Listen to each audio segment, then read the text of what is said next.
मीरपुर गांव में जमुना नाम की एक बूढ़ी औरत रहती थी। उसका इकलौता बेटा कोई काम नहीं करता था। वो उसे समझाती कि उसे कोई काम करना चाहिए। बेटे ने कहा कि वो शहर जाकर काम करना चाहता है और उसके लिए कुछ रुपये चाहिए। तो जमुना ने उसे अपने सारे गहने दे दिए। माँ, मैं शहर से तुम्हें चिट्ठी लिखता रहूंगा और हर महीने रुपए भी भेजूंगा। बेटा, तू अपना ध्यान रखना। बेटे के जाने के बाद जमुना अकेले रहने लगी। शहर जाकर बेटे ने ना तो माँ की सुध ली और ना ही कोई रुपये भेजे। उसे रोजमर्रा के खर्चे की भी परेशानी होने लगी। एक दिन वो हाथ में पोटली लिए कहीं जा रही थी। काकी, कहाँ जा रही हो? जमुना हाथ से आगे की ओर संकेत करते हुए निकल गई। वो सप्ताह में 3 से 4 दिन बाहर जाने लगी और आधी रात होने पर ही घर आती। उसकी पड़ोसन सुगंधा सब कुछ बड़े ध्यान से देख रही थी। सुगंधा ने रात को खिड़की से जमुना को अपने घर आते देखा।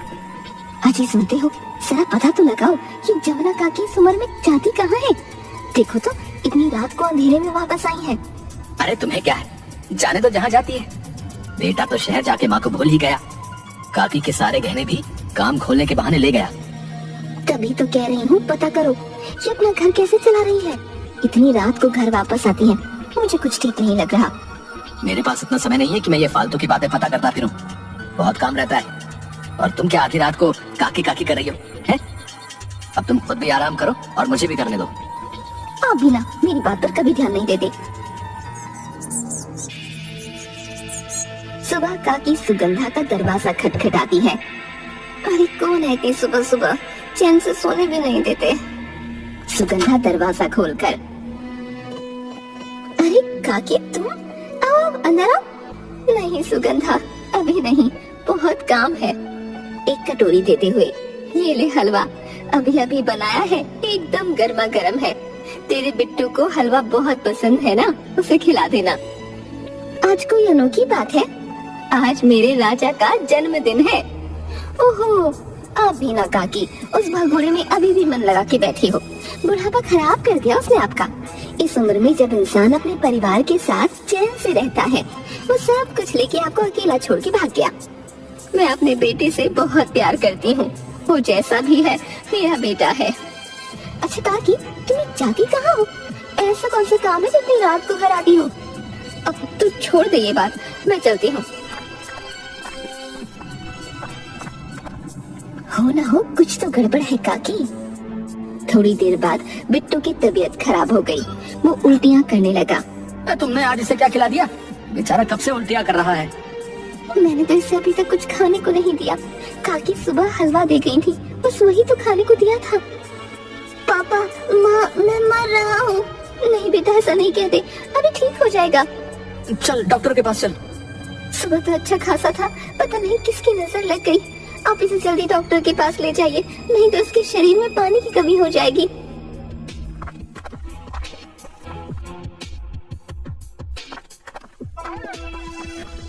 अरे सुगंधा, सुना है बिट्टू की तबीयत खराब हो गई है? हाँ, पर अब आराम है, दवाई लेके सो रहा है। पता नहीं क्या हो गया उसे। हो जाता है ऐसा कभी कभी। सुन, रास्ते में जमुना काकी को देखा था, बड़ी जल्दी में थी, कुछ बोली नहीं। हाँ, पता नहीं कहाँ जाती है, आधी रात को घर आती है। तू नजर रख, मुझे तो दाल में कुछ काला लगता है। क्या मतलब? मैं कुछ समझी नहीं। मुझे लगता है ये काकी कोई तांत्रिक क्रिया कर रही है। आधी रात को हमारी बाहर जाने की हिम्मत नहीं होती और इन्हें बुढ़ापे में देखो। परसों रात तो काले कपड़े पहने पोटली लिए आ रही थी। मैंने पूछा तो गुस्से में देखने लगी। पक्का ये बुढ़िया कोई जादू टोना कर रही है। तुम ध्यान रखना।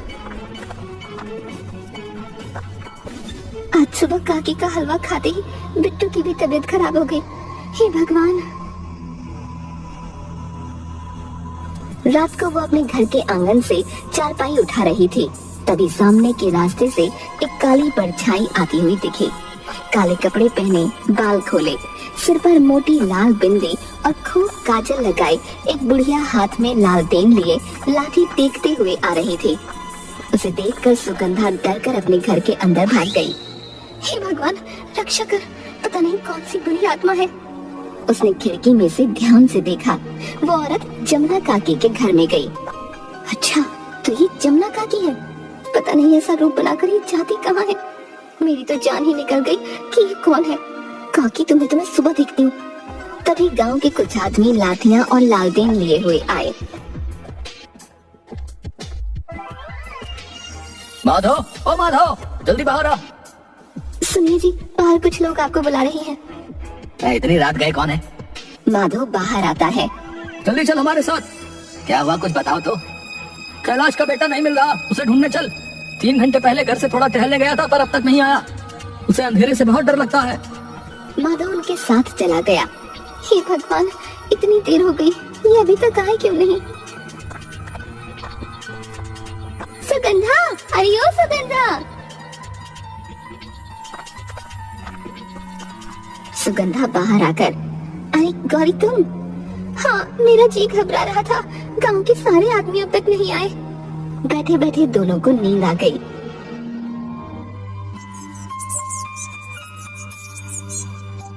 सुबह कैलाश और उसकी पत्नी के रोने की आवाज आई तो दोनों दौड़कर बाहर गईं। कैलाश के बेटे की लाश पड़ी थी और दोनों माता पिता उससे लिपटकर रो रहे थे। तुझे क्या हो गया? तू बोल रहा था अभी थोड़ी देर में आ रहा हूँ। चल, अब सोया क्यों है? उठना। तभी पुलिस आ गई। अरे, इसकी बॉडी पर तो चोट के निशान है। पुलिस लाश को लेकर चली गई और गांव वाले कैलाश और उसकी पत्नी को संभालने लगे। ये सब कैसे? हम पूरी रात ढूंढते रहे। सुबह थोड़ी रोशनी होने पर गांव की सड़क के किनारे झाड़ियों में मरा पड़ा मिला। मैं जानती हूँ ये काम किसने किया। किसने किया? जमुना काकी ने। मैं आप सबको बताती हूँ। कल रात को आप लोगों के जाने से पहले ये ही आई थी। आजकल गांव के बाहर पता नहीं कहाँ जाती है। कल इन्हें देखकर तो मैं घबरा ही गई थी। रोज आधी रात गए ही वापस आती है। कल इनके आने के बाद ही आप लोग निकले थे और उसके बाद कोई बाहर से आया भी नहीं। मेरे बिट्टू के लिए सुबह हलवा देकर गई थी। उसे खाते ही लड़का उल्टियां करने लगा। हाँ, और इनका घर पता नहीं कैसे चल रहा है। इनका बेटा तो इन्हें भूल ही गया है।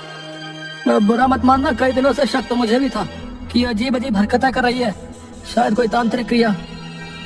मुझे तो लगता है अपने बेटे को घर लाने के चक्कर में ये हमारे बच्चों की बलि दे रही है। कैलाश के लड़के को इसी ने मारा है। उस सड़क से यही आई थी रात को। ना ना, ऐसा ना बोलो। भगवान सबकी रक्षा करे। करो पंचायत और बाकी को बुलाकर साफ साफ पूछो। आज कैलाश का बेटा गया है, बहुत खतरा है, और उन्हें पुलिस के हवाले करो। शाम को एक आदमी काकी को बुलाने गया तो वो हाथ में एक पोटली लिए दरवाजा बंद कर रही थी। अरे काकी, तुम्हें पंचायत में बुलाया? अभी मैं जरूरी काम से जा रही हूँ, बाद में आ जाऊंगी। काकी पंचायत बैठी हुई है, अभी बुलाया, बहुत जरूरी है। अरे मेरा काम भी तो जरूरी है, जाकर कहते बाद में आऊंगी। ना ना, अभी चलो वरना उठा के ले जाएंगे। है? कोई जबरदस्ती है? आप चुपचाप चलो मेरे साथ।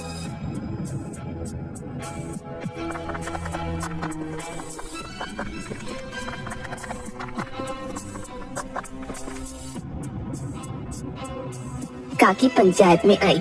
जमुना काकी, तुम आजकल कहाँ जाती हो? सुना है आधी रात को अकेले घर आती हो।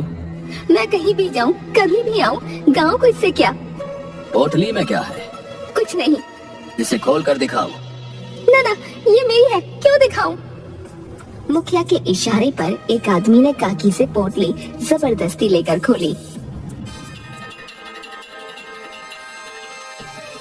काले कपड़े, बिंदी, चूड़ी, माला, दिया, अगरबत्ती, क्या मतलब है इनका?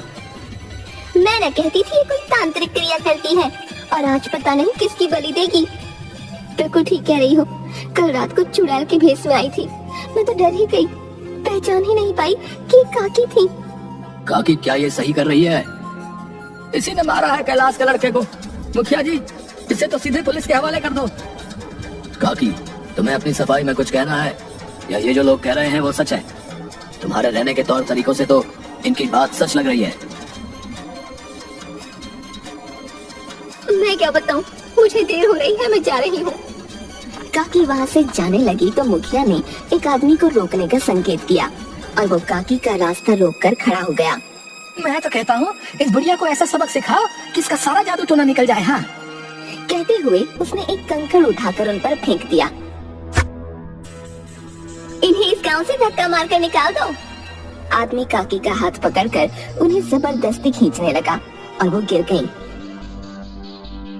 तभी काले कपड़े पहने, बाल खोले 4 बूढ़ी औरतें भागती हुई आईं। तुम्हें शर्म नहीं आती इसके साथ ऐसा करते हुए? अच्छा, तो ये अकेली नहीं पूरा गैंग है। तभी मैं सोचूं काकी की अकेले इतना करने की हिम्मत कैसे हो गई। मुखिया जी, अब तो सब कुछ आपके सामने है। ये सब जादू टोना करके पूरा गांव बर्बाद कर देंगी। इससे पहले किसी और की जान जाए, कुछ करो। तुम लोगों ने कैलाश के लड़के को मारा है, सच सच बताओ वरना ठीक नहीं होगा। ना मुखिया जी, हमने ऐसा कुछ नहीं किया। औलाद के जाने का दुख मुझसे ज्यादा कोई नहीं समझ सकता। तो सच क्या है बताओ। तुम ये तांत्रिक क्रिया जादू टोना क्यों करती हो? ये सब दूसरे गांव में रहती हैं। हम कोई जादू टोना नहीं करते। घर चलाने के लिए काम करते हैं कि इस उम्र में किसी के आगे हाथ न फैलाना पड़े। ऐसा कौन सा काम करती हो? बुढ़ापे में कोई काम नहीं मिलता तो हम रुदाली बन गए। अमीर लोगों के पास अपनों के मरने पर रोने का समय नहीं होता। जग दिखाई के लिए रुदाली बुला लेते हैं। हम सब वहाँ जाके मातम मनाते हैं। लाश के आगे दिया बाती करके खूब रोते हैं। किसी मरे हुए का मातम मनाने के लिए काले कपड़े पहन के ऐसा भेष बनाना हमारी मजबूरी है। मनहूस काम है तो छिप छिप कर रहे हैं ताकि किसी को पता न चल सके। वहाँ जाकर अपने हालात को याद कर लेते हैं तो रोना अपने आप आ जाता है। मातम आधी आधी रात तक चलता है। रोने के रुपये मिल जाते हैं तो घर चला रहे हैं। वापस आते हुए देर हो जाती है तो उसी भेष में सबसे छिपते हुए आती हूँ। आपको लगता है ये गलत काम है तो जो सजा देनी है दे दो। फिर तो कैलाश के लड़के को किसने मारा? पता नहीं क्या हो रहा है।